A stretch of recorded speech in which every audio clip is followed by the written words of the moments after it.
Super Bowl 60 is now set. The AFC champion, New England Patriots, will face the NFC champion and the Seattle Seahawks coming up on Super Bowl Sunday in a couple of weeks there in San Francisco. Welcome back to Southeast Sports Plus. I'm Gerhard Mathangani, joined by Patrick Walsh. And Patrick, we were talking last week about these games. I got the NFC game wrong. I thought the Rams would come out with both went 1-1. NFC game. Yeah, that's right. We both did go 1-1. You picked the Denver Broncos to beat the Patriots. I'm obviously a Patriots fan. I don't hide it here on this show. And you know what, G? Successfully picked the right side there. I know it's not the season of giving. That was about a month ago. But I'm going to give the floor to you. So you can say whatever you want about your New England Patriots, because I don't understand how the Patriots can go through a full rebuild before the Cowboys even sniff the NFC Championship game. Makes no sense. The floor is yours. I will stay humble on this one, and I will be very honest about this an assessment of this football team. Everybody will look at this Patriots team and say, hey, this team played a very weak schedule. And if you look at the history of football, this team not only played the easiest schedule in this year, they were number 32 on strength of schedule, but when you compare it in the last 20 years, this Patriots team played one of the easiest schedules overall. However, they did something that I think most good teams do. They're able to take care of business against the bad teams. And I think because of that, when you have a young quarterback, it almost breeds confidence, because they don't know the difference between, a really bad team and a really, really, really good team. If Drake May observes, he has a good game. He just feels confident. The defense, they have a good game, and he feels confident. But this is a complete rebuild built on really structured and engineered by Mike Vrabel. Drake May has been good, and we've seen a lot of good young quarterbacks. Bo Nix was in that quarterback class. I think he's having a good year. Caleb Williams in that quarterback class. He had a phenomenal year. I think both those guys will be around for forever. I think the main glue of all of this is a former Patriots player, saying, yes, respect the past, but don't worship it. This is not something that you're not like, guaranteed to go to the Super Bowl. You don't have just the pass to go to the Super Bowl every year just because you're a New England Patriot and you wear that helmet. I think he does a great job of blending the old with the new. And yeah, this Patriots team caught some breaks all year long with the schedule, caught breaks. Even in this game, I think Denver, in my opinion, was probably a little bit of a better football team. Bo Nix gets hurt. They're going up against backup quarterback. Jarrett Stidham played well in this one. Yeah. He had a really solid game. Caught some breaks there. The weather turned out to be classic AFC Championship game, playing that game in a snow globe. Sean Payton, who's usually really good in big games with decision-making in big games, might have wanted that fourth down back. But the Patriots just took care of business when they needed to, ended up getting the win 10-7. But I've seen Super Bowls go one way or the other on both sides. We talked about this in the break. I've seen good Patriots teams lose games to teams that they should not have beaten. I think not bad Patriots teams, I'm talking relatively, obviously. Teams that were not as good, like the team that played the Atlanta Falcons, thought the Atlanta Falcons were a better team, got a 28-3 on that one, and then Patriots ended up coming back. So I've seen the Super Bowl go both ways, and as of right now, as you saw earlier, an early 4.5-point favorite. But Gerhard, is it really a Patriots Super Bowl appearance without some controversy around it? Like, honestly, they give a lot of people a lot of things to talk about. That's true. I mean, we just had the Tuck rule reincarnated with the Jarrett Stidham fumble that ended up leading to the Drake May touchdown. I mean, goodness, there's always some controversy around the Patriots, whether it's Deflategate, 10, 15 years ago, Spygate. It's just something to talk about. It's just unreal. And you did talk about that defense. I didn't think Jarrett Stidham played that bad. I didn't either. Yeah. In my opinion, from my perspective, I think the run game honestly let them down, and it has let them down all year. But this defense played so well against them. 3 sacks, an interception, that forced fumble and fumble recovery that led to the Drake May touchdown that honestly ended up changing the game on a dime right there. And then 22 pressures as well. Yeah, they really got to Jarrett Stidham a lot, and this is an offensive line for Denver that was one of the better offensive lines in the entire league, and they were able just to mix it up with their rushes and keep Jarrett Stidham guessing. And as you mentioned, I didn't think Stidham played a bad game. In fact, he got Christian Gonzalez on one of those on the touchdown, on the play leading to the touchdown pass. Just really fooled Christian Gonzalez, really one of the better corners that were in the league, and ended up getting the touchdown there. But that was their sole touchdown, their only touchdown, 133 passing yards there, as you saw. I thought he played well, and I thought that one of the things I talked about last week, Sean Payton would have a good game plan for him going into that game. So I was actually really, impressed by him. And once again, Drake May really did not play there all that well. So I can't fault Jarrett Stidham really at all for this one. But we talked a little bit about the that fourth down and that play and going for the field goal there to go for the tie. And we did hear from the Saints, a former Saints head coach, now the coach for the Denver Broncos, Sean Payton, talk about that decision. I think the feeling was, man, let's be aggressive.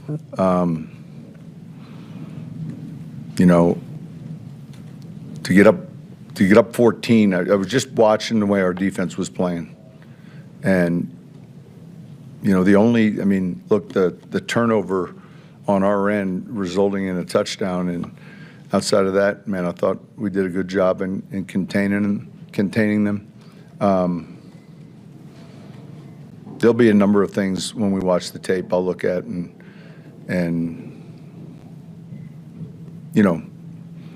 critique and pay close attention to, but it was a hard-fought game, and we didn't do enough to win it. He talked about the gritty game. This was a really gritty football team. Both teams really were. They kind of grinded out through the atmosphere, through the climate, because it turned into a snow globe on a dime. I felt like within less than an hour, it went from pretty mild to pretty crazy. Drake May, though, is a guy, in my opinion, that is kind of rewriting the book, I think, a little bit on what we're seeing from successful quarterbacks, because he doesn't necessarily have to throw for 300 yards. No. He threw for 86. For a large chunk of the game, he actually had more rushing yards than passing yards. He ended up with 65, I think, 65 rushing yards, 86 passing yards. It just feels like whenever they need something from him, he gets it done. The playoffs, he has not had a sexy stat line, but he just seems to be able to get it done. I mean, you want to talk about a guy that a lot of people could say is just a product of the system that he's in. When you throw for 86 pass yards in an AFC Championship game, if you're just box score watching, I don't think somebody's going to be like, oh, yeah, what a great game. He definitely led them to the win. They definitely got the win in this game. But they did, and it's hard to ignore the decision to go for it on fourth down if you're the Broncos. It's hard to ignore that you just didn't know that it was going to snow later in the game. Right. Like if I personally knew that there was a chance for snow showers in the second half of the game, I'm taking the points 9 times out of 10. Absolutely. I mean, you absolutely have to, especially with a quarterback that's making his first start in 2 years. So, again, I don't know what crazy magic the Patriots and Robert Kraft have done to not only get this schedule, but this turnaround and just C.J. Stroud's inexplicable game in the AFC divisional, a snooze fest in the wild card. Like, it just doesn't make any sense. But I don't want to take away from the Broncos season by any means. For sure. And they're going to be good for a very long time. That division is going to be good in there with the Chiefs and Chargers. And then, of course, the Raiders have the number 1 overall pick, so we'll see Fernando Mendoza in that division there as well. Coach Mike Vrabel kind of engineered this entire, I would say, turnaround. The Patriots won like 4 games the last 3 or 4 years, and he talked about this team, what makes them different now that they're headed to the Super Bowl. It just, it's a group effort. It just wasn't me. And again, I stand up in front of you guys, and I am thankful of the people that are around us in that building in our program, and you have to come together, and you have to do what's best for the team, and from a personnel standpoint, from a coaching standpoint, and from the players.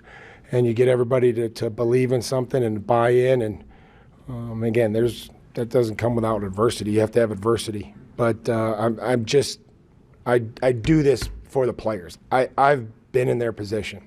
I've been there. And it's amazing.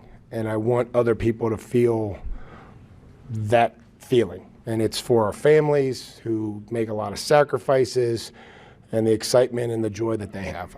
Trust me, I'm fine. Like I'll be okay. I do this for the players to be able to experience this with their families, and our coaches to be able to experience it with their families. So it's a very familiar Super Bowl. It's a rematch of Super Bowl we saw earlier, not the ones that Mike Vrabel played in. However, in Super Bowl 49, I believe, it was Seahawks and Patriots. Hard to forget this picture. Gave us one of the most epic moments in sports. And if you're a Seahawks fan, you probably don't want to see this, but it was based on another decision to throw the football. I mean, so coaches obviously have a lot of tough decisions to make here.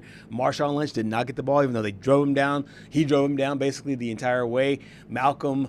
What was the last name? Malcolm Butler. Yes, Malcolm Butler. There was 3 Malcolms on the team. He's a bandwagon, guys. Yeah, I'm just kidding. No, he's not. But we played football at West Alabama, and he was one of those guys where later on there ended up, finding out that he did not play in the next Super Bowl in 2018. But I do find this rematch really interesting between these two teams. I think you brought up about how the good Patriots teams lost Super Bowls that they shouldn't have lost, and the bad ones won Super Bowls that they shouldn't have. Well, if you want to go along that logic, you look at where was Super Bowl 49 played? It was played in Glendale, Arizona, an NFC West rival. Yeah. Where is Super Bowl 60 played? Levi Stadium, an NFC West rival. So I just don't know if you want to really think about that if you're Seahawks fans, because it's going to be – there's one thing for certain. This is going to be a great Super Bowl. Oh, yeah. I mean, yesterday's games were just some of the more entertaining that I have seen in recent memory. You had it fit everyone's perspective. If you like defense, you got a great defensive game in the AFC. If you like offense, you got an offensive masterclass in the NFC. When these two powerhouses collide, we saw it with Denver and Seattle. I think a lot of people were rooting for that rematch, but no matter what, we were going to get a rematch of some sort. Yep, and we did get that rematch. We do get the rematch between the Patriots and Seahawks. That game will be played in a couple of weeks out in California. Coming up